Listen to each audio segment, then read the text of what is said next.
Hello, everybody out there in YouTube land, all my peeps in the chat room, all my Memorex viewers that'll look at it later, all my lurkers and people lurking around.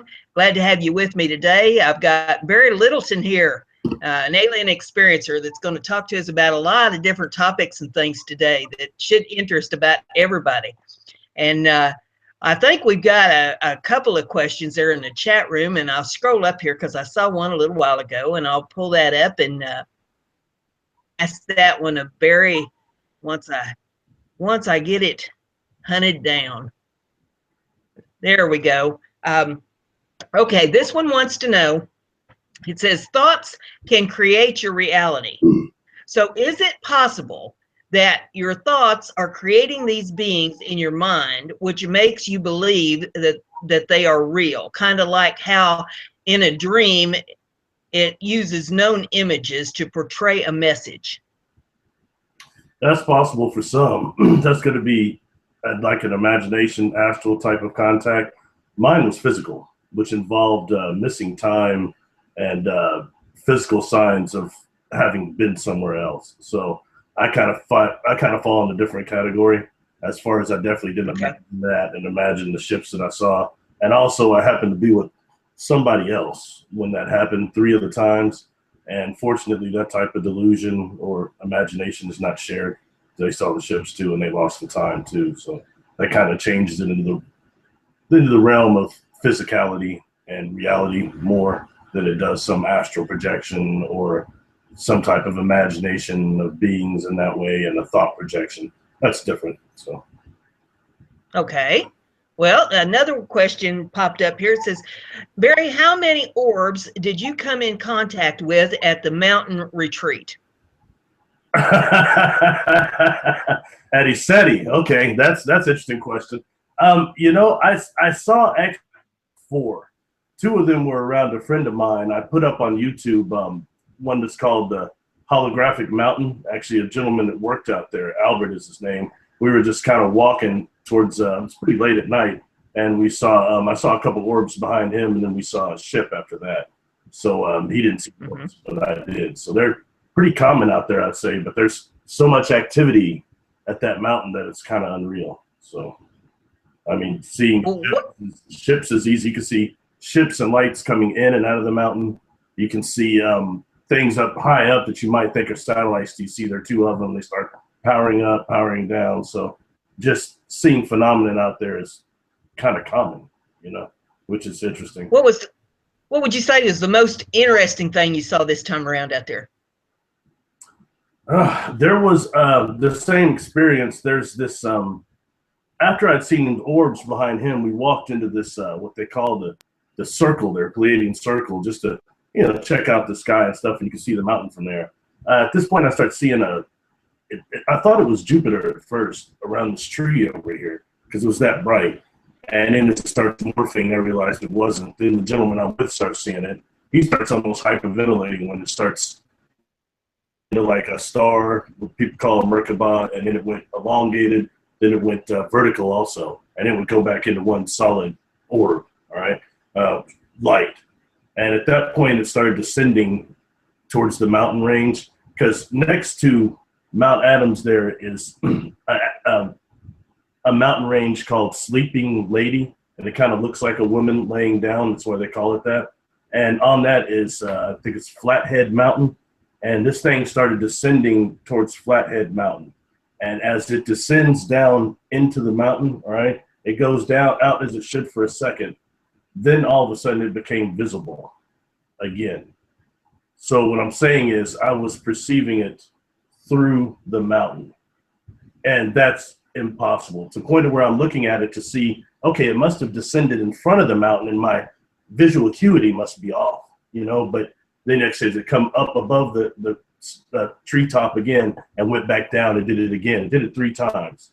And at this point, I'm standing with this gentleman, and he's hyperventilating. He's not saying anything, and I'm not either, because I want to make sure that I'm not having some delusional deal. Do the mountain air up there or something, you know. I'm not from the high altitude up there. But I asked him, I said, Albert, what are you seeing? And he said, it's impossible. I said, why? What are you seeing? He said, I'm seeing this thing through the mountain. Okay, so then it descends a little lower and then it becomes invisible. But the first part of that mountain at the top, it was visible. So that lead me to think that that must be some type of a holographic projection, the mountain itself, at least the top part of it. I mean, that sounds crazy, but that's what we saw. And someone else is here, I witnessed it, that changes it a little, because I thought, man, maybe I'm just up here freaking out. But it wasn't me. He's seen it too, independent of me giving him the suggestion of it, Yeah. Huh. Huh. Yeah, it's an interesting place up there. That's all I can tell you. Yeah. Another question there is asking, did you go into the ship? Which one? Well, any of them. I've been on a few.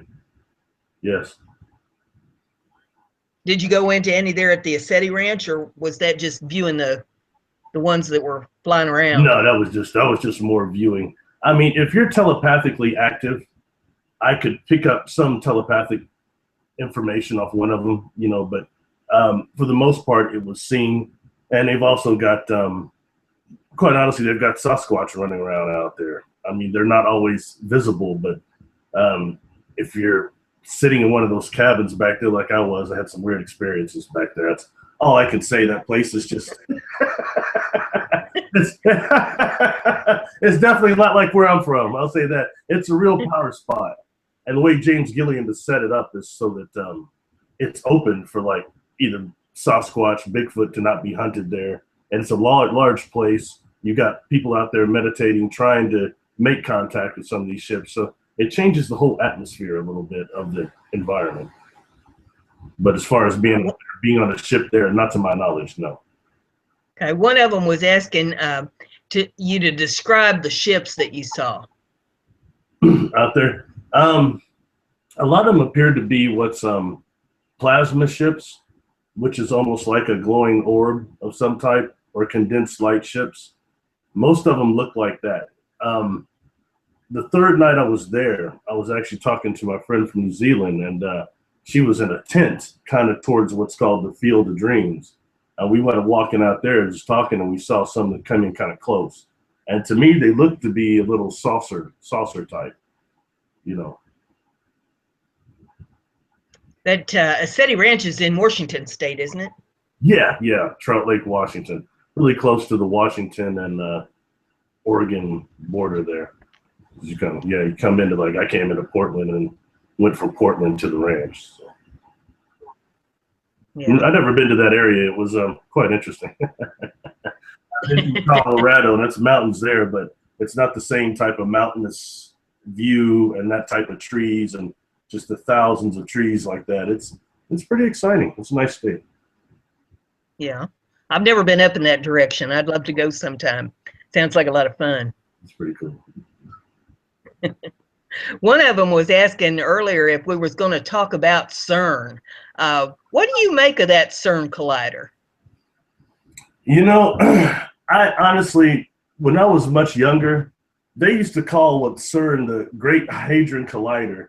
They called that a cyclotron, okay? An atom smasher to a certain degree. So I think that we should be more concerned with the exotic particles that they're actually making that only might last for a millisecond or whatever, but it's a lot more than just the hogs, bison, that I think is more something we've been fed by the media. But they're creating all sorts of other exotic particles that could have an array of uses. So that's what I think is maybe more interesting. As far as them creating some big black hole that's going to envelop the Earth and all that, and jumping our timeline, that seemed to be something that was more tied to John Teeter, who was somebody who contacted Art Bell like in the late 90s. And some of that story is very interesting. But I don't see, and he said that they would inadvertently discover time travel. And I'm not sure if the company even existed yet when he said that. So that's kind of what's throwing that thing like they're going to envelop us. But I don't think they have the power to do that.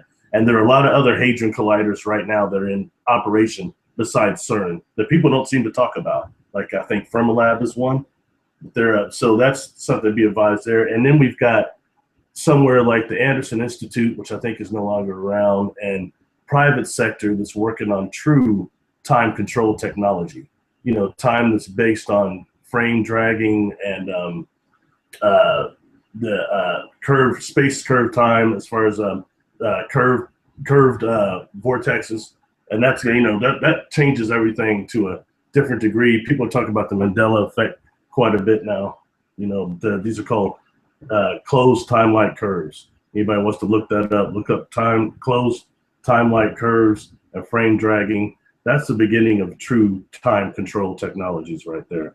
So I think that what's being done in the private sector is a lot more advanced than anything we're seeing from CERN. My opinion on it. What for those of us who are not real savvy into all this, can you give some kind of an example of what they could do with this time controlling technology? Well, I mean, one thing to look at is what is hard evidence. Like for example, medical field, what they're starting to use different stasis fields, all right, for things from MRI all the way to they're trying to replace cryogenics with the stasis field. Instead of freezing the organs, they're trying to do that for organ like rejuvenation and organ storage. So that's one thing I'm looking there is what we're seeing as far as in the medical field that are actually affecting the time field.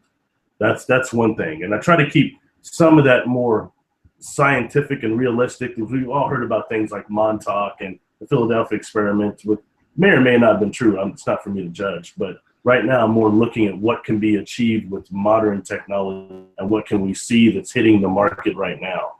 You know, that's what I say, because any of these devices that are based on these principles affect the fabric of our reality. And that's true. That's not a joke. You've got what's called subliminal propagation of information, which is actually sending information, data, backwards through time. So if you have somewhere that is working on advanced time control technology and drone-wise, they're sending drones back to the past to record things. They can also send information back as well. That's putting a whole nother thing to this that doesn't make things like the Mandela effect such a joke anymore, you know? Mm-hmm. There could be little small time skips, people feeling deja vu, which may be a disturbance in the time field around you, for all we know. Mm-hmm. Yeah, that's interesting. Let's see if I feel like I didn't anybody. Well, Yeah, you know, there's so much to it. I think it's difficult to really answer it in an elaborate sense of the word. But yeah, that gave some information on it. I was looking over here at the chat room to see if anybody's got any other questions up, but I'm not seeing any right now. I was looking at some of the things that you posted on Facebook here recently, and one of the things that, well, there are many of them really sparked my interest, but you had a thing up about chakras, and there was the thing that I had never seen before was where you put the image of the hand up and the joints of the fingers. mm-hmm. And you know, that you had the self, and then you had earth, fire, water, and air representing the 5 fingers on the hand. Explain a little bit about that to me and the audience. That was dealing with what's called the warp physics right now. It's pretty interesting. Basically, it's correlating your chakras, and kind of what had me put that up is there's been a lot of discussion right now with a lot of people that are removing their chakras, trying energetically to remove the energy vortexes of your astral body, okay, and of the physical body. And I was just wanting to I get asked about that a lot, so I just wanted to address the fact that I think it's a terrible idea, because if it was that bad, things like the Upanishads and the Vedic would do. I mean, things that go that far back, 1500 years BC, would have told you if it was some type of a matrix control system, like it's a movie. I mean, I'm sorry, this is reality here. And if you're removing the energy vortexes of your body, what you're doing is leaving yourself open to entity attack, is what you're doing. So that's kind of what I was addressing there. But the chakras are energy vortexes of the body, like the throat, the heart, the root chakra, the navel, the third eye. That's just basically trying to increase the energy flow, clean out those chakras, and increase the flow of them for actually trying to achieve God consciousness, whatever your perception of God is. Yes. Mm-hmm. Okay. And then how does the hand correlate into that? I'm sorry, what's that?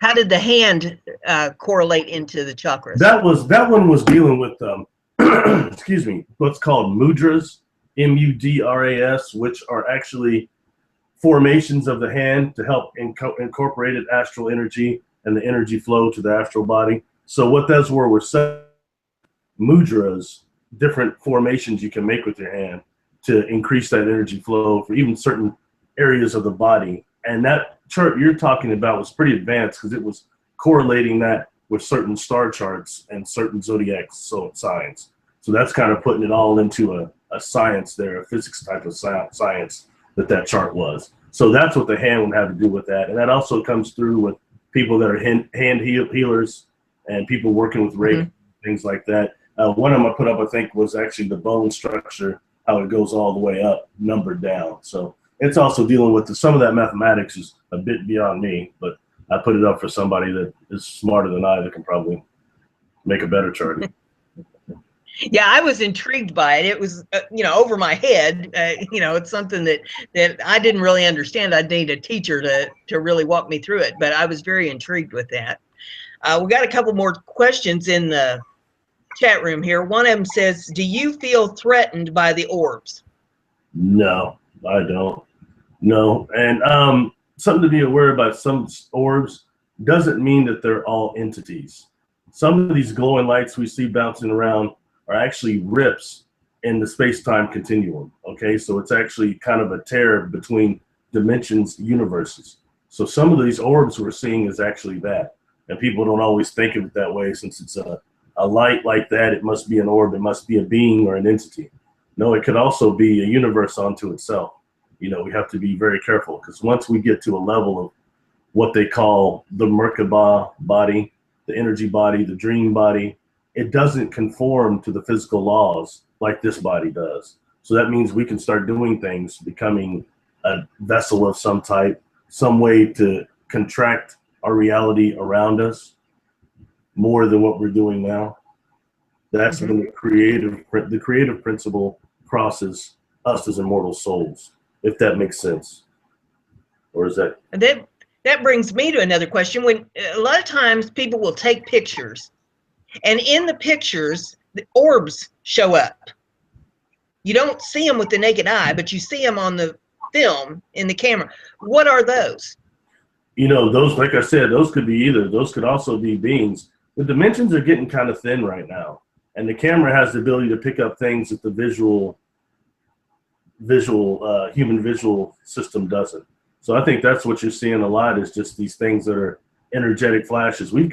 The fact is, we've got beings that are jumping in our field of awareness all the time, every day on this planet. But we're so looking for a glass darkly and so isolated perceptually wise that we can't perceive it. It takes most of our energy just to make it to work and pay your bills and take care of your kids. You're not going to have a lot of free energy to try to sit up and perceive orbs bouncing around most of the time. So people don't have enough freed up energy to have that energy passing through the pineal gland, which recently someone said doesn't exist, which it very much does. How many people right now feeling a throb in their third eye? It's unreal. I hear about that every day. So yeah, picking up on the energy. Yeah, and I guess that kind of brings us to the embedded beings. You're watching that, were you?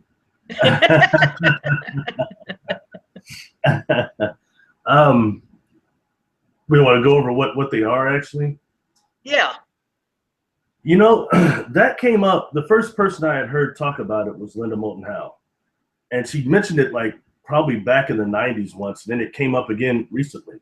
And what this is she started getting contacted by various masseuses, okay, that have clients in like on the table, and when they're working on them, normally around the neck area, they start seeing, or when this client comes in, they start seeing gray aliens, like visually in their mind's eye. But then when they're working on this client, one starts holographic projection starts rising out of clients. One lady had mentioned that it was connected to suddenly this client's cell phone went off, and it was customary for them to have the client to turn the cell phone off before they begin the massage.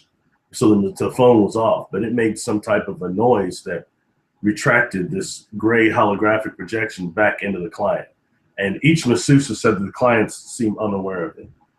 So that kind of takes us down to, what are abductees? I'm more experiences, but those that have been abducted and been implanted with these physical devices. I don't mean the scalar ones that people are thinking about that are attached to people's souls and attached to their energy field, which I'm not denoting are not real, but I'm more interested in the physical ones that were removed, like people like Dr. Roger Lear, before he passed. He removed several real objects from people and did microanalysis on them, microscopic analysis on them. So that changes the whole deal of that. So what are we dealing with there? What is Morgellons disease that is currently being sprayed in these chemtrails that have this weird fiber optic network, nanotechnology? It's things like that that aren't just people doing conspiracy anymore. Some of this you can look up scientifically for yourself and verify it. It's not just conspiracy anymore. I try to keep it in the realm of reality, if that makes sense. But invading beings, if we're talking about some type of an invasion, all right, how would it really be done from an advanced civilization? They're not going to come in here and try to blow us away. It's not going to work like that. It's going to be done in a way that's subtly. And if you've got people walking around with implants, people that are having this gray overlay, and you're having a lot of people that are masseuses now coming forward. Little Moulton House said after she announced that on that Dreamland show, she started getting contacted by a bunch of people. So I think it's probably maybe a little more common than what is admitted. It's probably like I'd say maybe 60% of our population has had contact in the dream state or somewhere and is unaware of it. So just food for thought. I'm wondering, with these holographic embedded beings, I'm wondering why. Exactly. Exactly. There's something that comes along with the abduction phenomenon, which is what I call VRST, for virtual reality scenario technology. And you've got a lot of abductees that have been exposed to this. You've got these beings that are presenting projections of loved ones to put you at ease, or scenarios like almost like being on Star Trek holodeck, scenarios that aren't there. That is a real problem in the abduction phenomenon. So you tie that into these implants or whatever's going on, and these embedded beings, which is also called they call it the gray overlay also. That is some type of consciously, it brings down to what are our containers? And people are so obsessed with religion right now and dealing and going with what religion tells them that they don't pay attention to the world they really live in that way. What would be a takeover actually be? What would be real demonic activity that's outside of some biblical reference? How would it be going down with technology right now? And I think that needs to be, verified. Like Morgellons is one that really comes up. And that's something that they're saying right now. At first it was called, forgive me, I think it was parasitis of some type, they were calling it. Parasitis, which means basically you think you have bugs crawling on you. And you've got people who have skin lesions, and that's a totally different thing. These skin lesions are kind of producing these fabrics. And when the fabrics are looked under electron microscope, they're showing that they have carbon nanotubes and also what's called nano arrays. That's advanced genetics. RNA, that's not something that's just in people's minds. That's real scientific deal. Nightline did something about it recently. I think I posted that too. So food for thought, like I said. That's. I said that more. It actually spreads, and the fibers spread in two things: in under blue light, and then also with alkalized blood. And how many people are being pushed to be vegans right now? It's very interesting. They've got alkalized blood. And it's also, interesting that you bring up the blue light, because I have seen advertisements on television where they are treating psoriasis with ultraviolet light. it probably works too, but now that we know about the Morgellons and that creates what's called a nano spread, which is those fibers spreading on your body, in your body, and they're forcing people to be vegans right now, you know, which I'm just saying it's something to be aware of. They're pushing you to do that, and everyone's got one of these phones in your face. Heck, I had a kid tell me the other day when it was time for dinner, I was at a friend's house, and instead of getting his sister, he starts texting. I said, "Well, aren't you just going to go over there and knock on her door?" He looked at me, "No, I'm not going to do that when I could just text her." I was like, "Yeah, excuse me." Boy, that's what's really happening to our society, you know. So you got enough blue light face there. Yeah, well, I guess when they go out on dates now, they don't even talk to each other. They just sit there and text back and forth on their telephones. And probably it takes some selfies. Everybody got. I just saw something the other day. My friend's daughter, she had a selfie stick. I said, well, "What the heck is a selfie stick?" Yeah, I did. Well, yeah, full of selfies of themselves. Okay. Yeah.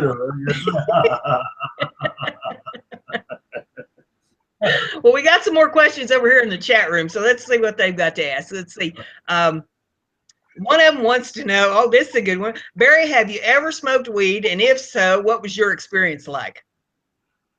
Well, I mean, anybody that is experienced a little, experiment a little bit, I smoked it and I got high.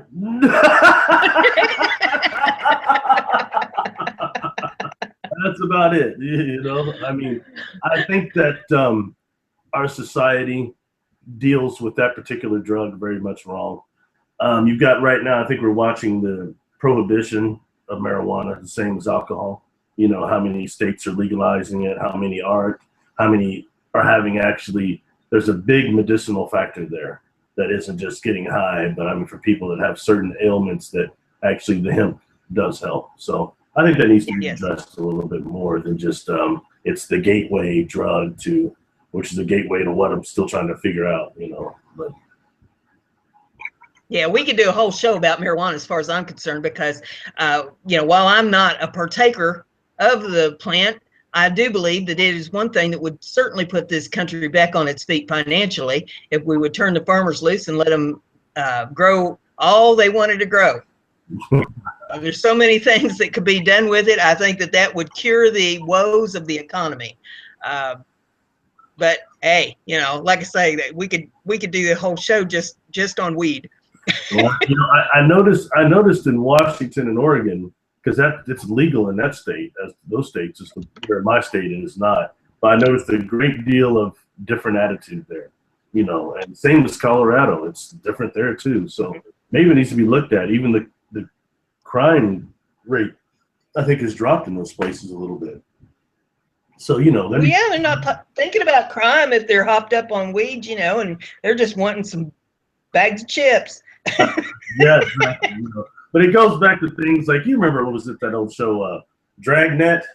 The Dragnet used to pump that real hard, you know, reefer madness. Like, you take a couple hits of that stuff, you're finished. You know, they still have that stigma that if you do smoke it at night for insomnia or whatever you might have, you don't really deserve to have a job, and you don't deserve to be a functioning person in society because you might have reefer madness. I mean, that's ridiculous. I mean, it's but it's all right to go to the bar and drink what they call spirit. Yeah. Okay, that's called that for a name, for a reason. It's okay to go get bombed out of your mind as long as you don't drive. But you might go home and, you know, beat up your family or ruin your life. But it's all right as long as you don't drive because it's legal. Right. Well, that's not. Well, yeah, it's the propaganda, you know, that we've all been handed to all of our lives, and there's an amazing amount of the populace that is just willing to swallow that hook, line, and sinker. You know, well, they tell us that, so it must be true, you know, and they walk around like a bunch of Stepford wives, and they don't stop to think. Now, wait a minute. You know, just because they're saying it, don't make it so. Mm-hmm. But that's like, we got another one over here that wants to know if you can please talk more about the vegan thing. The vegan thing, you know, I try not to say things that offend people because I have some friends that are vegans, but it's just that my understanding is, you know, it creates an alkalized bloodline or blood, which is really beneficial. My understanding, but then my understanding is that Morgellon actually flourishes in that environment, in that bloodstream. And so if you've got people that are being exposed to this through chemtrails, which is what has been proven now, that's where these things are coming from, they're being sprayed. And, you know, I find that interesting because where I'm from, we have contrails, but they evaporate real quick. You know, they don't stay that long. It's a water thing. But these other ones, like the ones I saw in Washington, it was totally different what these things coming the planes were doing. So that's a real deal, the chemtrails there.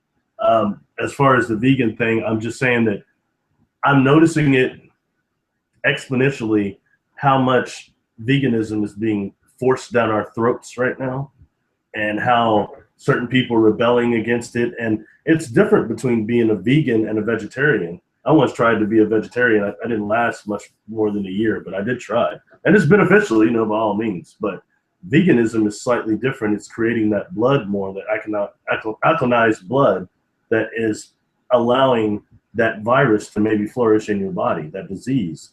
So I'm just wondering what is with that, between that and people watching, looking at their phones and knowing that actually, that blue light makes under the environment of a lab, it makes this weird nanofibers expand and self-replicate. Once again, kind of sounds like nanotech sounds like that's engineered somewhere, don't you think? Yeah. Considering we just found that type of technology about the last 20 years, we could even analyze it. So, you know, some of these people having these implants are going back 50, 60 years. So yeah. Anyway, I hope that addressed the vegan thing. So I'm just saying, is there a connection to why that's being pushed on us so much right now in terms of this Morgellons, in terms of this, whatever's happening with this fibers that are being produced? That would also tie in with the juicing or juice fasting that seems to be so popular right now too. Yeah, it's dangerous territory right here.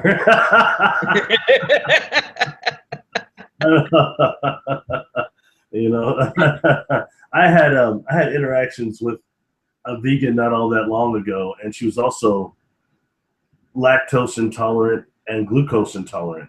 So she had me over for lunch, and we're sitting there eating. For lunch, we're having tomato soup. That's it. There was like some celery in there. That's it. I was like, man, drink water. I was like, man, don't you have like some punch or?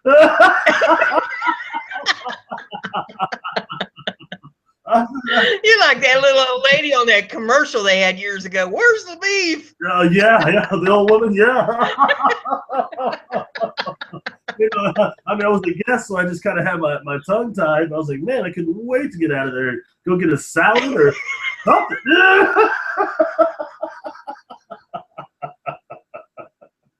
Anyway. She'll never get a man like that. Yeah, man. Her mama didn't teach her the way of a man's heart's through his stomach. Oh, no, she didn't say that at all. But she had health problems, so I mean, I do understand there was circumstances, but it's something you got to warn a brother before you. Or you have him over for some tomato juice, you know. I mean, he might be hungry. That's like having V8 for all your life. I couldn't make it on V8, man. Come on.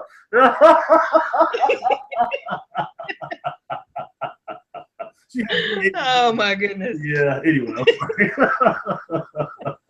V8 the bull. Oh, we got another question here. It says, "Are the Greys different than shadow people?"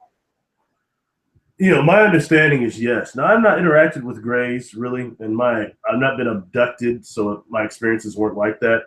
But to my understanding, yes. And the shadows are more. You can see shadows more rapidly. They seem to share our dimension much more with us. You can see them out of your peripheral quite a bit. Now, when I first started like seeing in a different way, all right, started noticing two types of shadows. Some I can only see in peripheral, but some of them were small, ovular, and others were more ovular, more oval in a way. Instead of spherical, they're more oval. All right. And I saw one of those attack a co-worker, actually, when we were closed after hours. It came and it attached to her root chakra and kind of went down to her crown chakra and went down to her root chakra and started pulsating.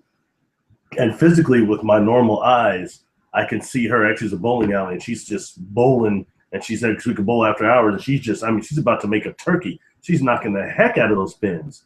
And I can see her frustration, so I can see this thing is feeding on her. Doing whatever it's doing is producing thoughts to kind of make her energy feel angry or sad or something. It can feed on that type of energy. So the grays are more, I've heard several different types of them, even for other experiencers, but they're more, I think, of a physical type of abduction and something that has to do with our genetics a little bit more than just an energetic thing. You know, there's a lot of people getting experimented on by the grays. They're having negative experiences. I used to stand against that a lot because my experiences were positive. But as now that I've talked to, you know, hundreds and hundreds of people that are experiencers, I see how many have been traumatized by their experiences and are not as blessed as I was during mine. So I try to acknowledge that. Does that make sense? Does that answer that question? Yeah. Yeah. One thing we haven't talked about, and I don't see any new questions over here, so I'll ask you about this one. Crop circles. What creates the crop circle, and what if there's beings behind that, what kind of beings are they, and what are the messages supposed to be that we are supposed to be getting from these crop circles? You know, I've kind of approached that from two aspects now. One of them is Linda Moulton Howe. I really respect her work, but she did something that is correlating these to self-activating symbols, all right, which is kind of some type of a terraforming we're undergoing.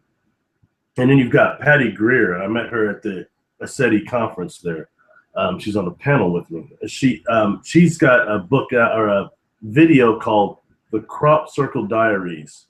And it's very interesting. It's based on Dr. Leavengood's work, and he's passed now, but she's suggesting that they're coming from the earth also. But there's also an extra space factor that comes too. They're plasma balls that have been seen making these. If you go to my YouTube channel, I've got two videos on there, Crop Circles 1 and 2. And the second one, I make sure it wouldn't seem like I was putting Dr. Howe's and Patty's research against each other. I was actually trying to combine them. But on that video, in the comment section, the first comment is I put down these plasma balls that are actually seen making a crop circle for real. And Patty Greer on that movie had taken it and reversed it and reversed the speed of it backwards. And for a second, just a millisecond, you can see what appears to be a line of communication going between these two plasma balls. And to me, it looked like maybe binary, but that's what we've got going on. So I think we're looking at Mother Earth communicating with perhaps her parent star, okay, and with other intelligences, and also other intelligences using these as probably time portals, as well as self-activating symbols. Back to Dr. Howe's research with that, she had released something that was called, from a whistleblower, that was called the Palto Carrot document, which is supposed to be back-engineered extraterrestrial technology. And that came about of some photos she was sent that were called the Chad Dragonfly drone and also the Big Basin Dragonfly drone. These drones that were seen flickering in and out of visual for like maybe just a few minutes, and people got pictures of them, all right? But on the tails and on certain boxes on these drones are these very odd symbols. And albeit if they don't look a lot like crop circles and a lot like this document that Dr. Howe has that has these, from the gentleman that said it, said he worked in Silicon Valley on drones similar to that, not quite as advanced, but that he specialized in what they call self-activating language, the self-activating symbols that were on that drone's tail. All right, and they look a lot like crop circles. So I think if we take that and combine that with something like, let's say, Göbekli Tepe or Stonehenge. Stonehenge has been proven to be, I want to say it's vibrating, the diameter of it, it's vibrating at 12 hertz, I want to say, not megahertz, but 12 hertz, which is around the same frequency that we start having alpha state consciousness, all right? So I'm trying to think, what were they terraforming? What were they trying to entrain? So are we dealing with machines and symbols that have been on this earth for millions of years? And if we're dealing with a real terraforming project like Star Trek 2 or Star Trek 2, yeah, the Genesis project, what would it be like for real though? From a type 1, type 2 civilization that's visiting us, contacting us, and terraforming this planet and our personal containers. What would it be like? Yeah, that's fascinating. Gee. So it's coming from a different couple aspects. I'm kind of trying to combine it a little. I hope that makes sense to a certain degree. Is it possible that, well, I guess anything's possible, but if the crop circles are activated by these plasma orbs, I guess my first question would be, where are the plasma orbs coming from? You know, that's what I might have actually offended Patty Greer, because I didn't totally agree with that they come from the earth, because some of the plasma, including that video that's on my YouTube channel, you can see actually the orbs going up. And a lot of reports have seen these orbs coming down and then going back up. So that implies that there definitely is a space factor there, or an extraterrestrial factor of some type there. Does that make sense? Okay. Yeah. So some type of extraterrestrial sends down the plasma orbs, activates what in this portal area, this crop circle, that in turn calls in these drones, or whatever I guess it would want to call in, with this, that have the same self-activating code. I would say probably so, or it might also be matching up with some of those crop circles. Like if you even look at the formation of Göbekli Tepe, which is the city that blew out of the desert probably about, what was it, 25 years ago or so, 12,000 years old. So you've got some of the oldest, 12,000 years BC, so you've got some of the oldest things there ever seen. But if you look at the structure of these circles, some of them do look similar to certain crop circles. So it makes you wondering, what type of a computer system is this? Most computer systems, of my limited knowledge, have a software and a hardware system. So we might be seeing right here the hardware, the crop circles. So it comes down to what is the software. That's maybe the question. You know what I mean? Yeah. Like I said, I think they're multifaceted. I've heard even also too that they're also used by time travelers as marking points for their entry and exit marking points. All right.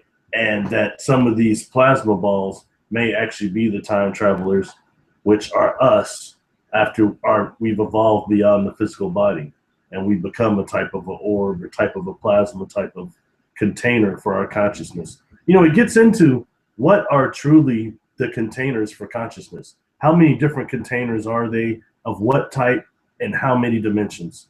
We don't know. Mm-hmm. Yeah. It's a lot more than just this one. Yeah. Yeah, I think so too.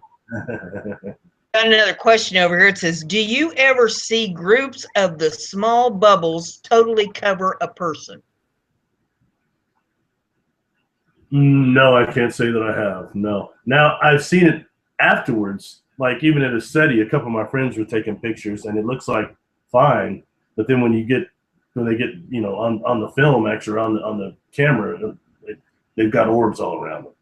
But you couldn't see it when they were just standing out there in the field. You know what I mean? So I think a lot of times it's not perceptible by your visual eyes unless, you're in the realm where your pineal gland is having a flash or active. You might see something. But as far as me personally, no, I've not seen that. Very interesting. Your audience is very interesting in orbs. One wants to know, do you think all this that you see could be human technology? What I've seen, absolutely not. Especially the ships I've been on board. The technology, especially incorporating its organic nature, is literally thousands of years beyond anything we have here right now. Even in science fiction, it's far beyond that. So, no, it's not the government. It's not people here. I mean, I can only speak from my personal experiences, but it's not human stuff here. One wants to know, what do you think the goals are of those that are interacting with the humans? Well, I think it comes down to how many different groups you have here that are interacting with people. And I mean, I'm beginning to think it's nearly endless. There must be hundreds. Like the beings I've dealt with, most people have not, or not even aware of.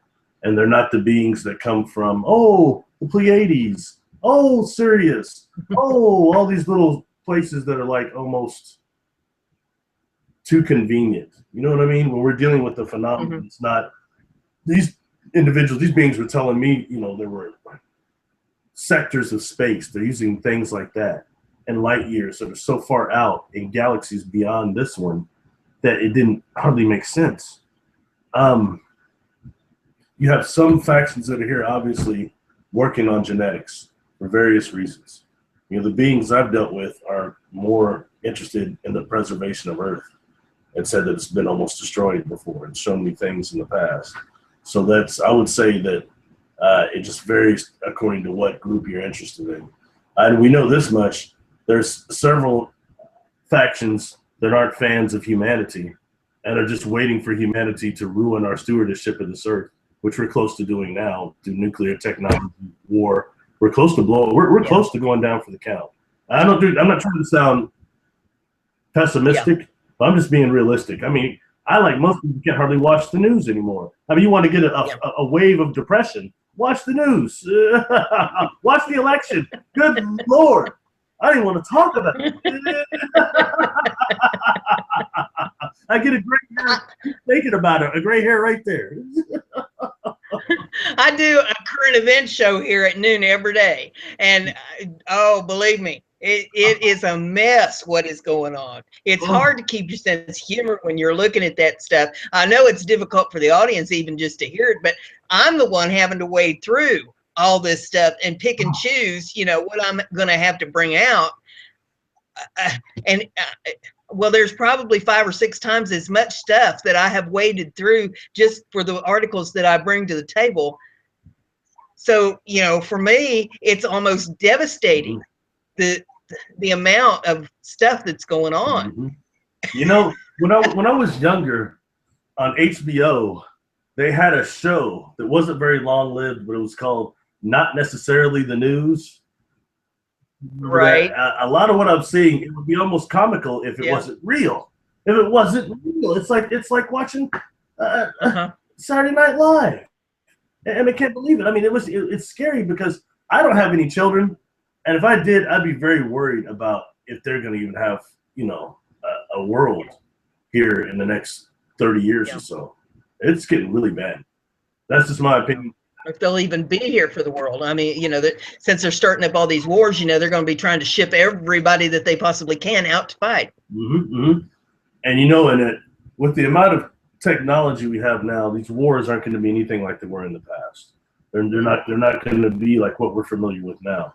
I think a large bit of the war is going on now, you know, and it's coming celestial. There's a war here happening celestial. We've got souls that incarnate here. Half of us, all of us white clean, come here incarnating without soul life memories. For an immortal soul spirit being as we are, that's a major problem. I know a lot of people say, oh, it's a school. You agreed to a contract to this. You don't know that. You can't remember it. What good is that what is good if you can't remember your immortal soul life events? That's a problem. You can't utilize that here in this reality. Then you pass and you really don't know what's going to happen. You go asleep again. you wake up asleep. That's this place is a church. So what you've got is a pineal planet where you have creative geniuses, like almost, if we're going to go Star Wars, like Jedi type of people that obviously didn't conform to something. They got wiped clean, sent to a prison planet, along with the deviants, the criminal insane. They were wiped clean and sent to a prison planet also. So what you have is a planet where you have parts of the population is almost angelic, creative, and you've got the other that are vicious murderers and vicious psychopaths. And in turn, you have a very unstable, dangerous population living on unstable platonic plates. Now, if you're from a ship and a higher dimension, a different planet, whatever, are you going to want to come hang out here? Oh my God. Where there's a bunch of microwaves in the atmosphere, a bunch of metals that make you choke out. You know, you're not. You have to look over your back because your neighbor may come up with a club and beat you over the head and take his. I mean, you know. Yep. Sorry, just put some levity there. It's in reality, you know. Was it John Candy said, Spaceballs? Waiter, check please. Yeah. I almost feel like when I do my show today, I need to start it out now. Look, I can't make this stuff up. Yeah. Yeah. It's so bizarre that, you know, who would have ever thought some of this stuff up? My goodness. Well, let's see, with some more questions over here. It says, I was just wondering if these beings appearing as maybe 2-inch or 3-inch bubbles ever swarmed a person. Had a strange dream this morning about that. I don't know. I'll throw this in as a little caveat, though. A lot of people are familiar with the Zimbabwe children incident from 1994. Do you remember that? No. There was about 30 kids that came running to their teacher and said that they saw a ship, and it was like a gray type of being came out of the ship and told them, please take care of the planet, you're killing the planet, and said a whole bunch of things about the future of the planet. All right. Those kids now are, you know, approaching 30. Excuse me. And a lot of them remember now, instead of seeing a gray being or under hypnosis, they remember only seeing orbs, a couple of orbs floating around them. And all the information was coming from these orbs. So never actually was a little gray being or a ship. It was just these orbs. Once again, giving some type of a holographic virtual reality scenario projection to these kids. But, you know, it comes down to you start wondering, okay, what the message that was given to these kids, they said, well, the way the being looked when they were kids, they said the way the being looked scared them because of the eyes and everything. But then the information itself that came through was only about please help, please help. And of course, it's children that you'd be able to get through that are the future, okay? So I think really dealing with that, and we think of what kind of intelligence was behind that communication. And it was a beneficial one. So what type of communication and intelligence was in those orbs? That's kind of what you're left with, I think, evaluating situationally wise anyway. Yeah. Yeah, I have never heard of orbs, you know, swarming anybody. Although I have seen some pictures where maybe you'll only see a couple of orbs in the picture, and then other pictures where, as I have a friend in Arizona that took a picture out in her barn one day when she was feeding the horses, and there was one of these orbs in the picture in her barn. And but I've never heard of them actually attacking or swarming anybody. Yes. Sorry, you there? Yeah. Oh, sorry. Everything went blank a second. Okay. Yeah. I personally have never heard of orbs ever attacking anyone. They're just always seen floating around people. I have some friends that sent me a couple of pictures. They've got some orbs on there, but they could see them visually. So they snapped a picture of it, and it's on the camera too. So, I mean, I've never heard of them just swarming and being hostile in that way. Or even the communication from them being hostile. You know what I mean? So. Yeah. Well, what kind of projects and stuff are you working on right now? I'm actually trying to, I've been trying desperately to construct a couple of books that are in the odds of these illustrations I have, actually. So that would be one book that references childhood experiences, another that's adult onset experiences, what I call them, and then a third that is dealing with the technologies I've seen on board craft and my limited understanding of them. So that's kind of where I'm at now. And it's a lot of this information almost died with me, so I kind of just am trying to put it out there. And you've got so many young star seeds out there now, people that are being born awake or being born with past life memories like me, that it's time for this to go ahead forward. And I think it's in reality a chance for humanity's attempting to save itself to a certain degree. And I think it's the young people that are representing that right now. So. Yeah. How soon do you think you have your books done? The first one should be probably about 6 weeks or so. About 6 weeks. I've still got a few illustrations I have to get done from Christine Dennett, who's been most patient with me. So. Do you have a publisher, or are you going to put them out yourself? It'll be probably myself. Cool. Cool. Going to get some up on Amazon, you know, we can go to promoting it when you get them up. That'll be cool. That'll be cool. If anybody actually wants to look at them, you know. A lot of the information is on my YouTube channel also. I'm not done with that yet, but some of the information will be in the book, is on some of those little quick videos or just a few minutes, but I'm starting to show some of the illustrations there. So if you want to go to Barry Littleton on YouTube and check out that, it might help a little. At least give a frame of reference more than what I can do verbally here. At least to show some illustrations, because she's done about 24 of them for me. So it's time to start showing a few of them. That's right. You're far more popular than you give yourself credit for. Oh, well, you know, there's something to be said, honestly, is that one, it's a forgiving audience, because the truth is I could be insane. Don't think so. No, just kidding. I could be delusional. I could be a liar, or I could just be a gifted storyteller. So those things are very real possibilities. And the fifth is I could be telling the truth. So it's a lot of people by their own discernment be able to feel in that way. So that's really nice. And I didn't, you know, honestly, I never want to say anything. I had a car accident. And I died during the accident. And I got kind of resuscitated. But, you know, I never was talking about any of this for sure before that accident. So that's one thing it did bring into my life. I'd taken these brain injuries, and they said I'd never be able to remember my life or be anything more than a vegetable. But the Creator saw it different.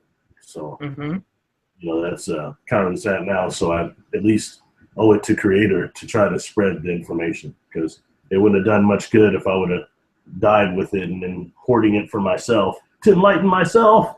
That's not, you know.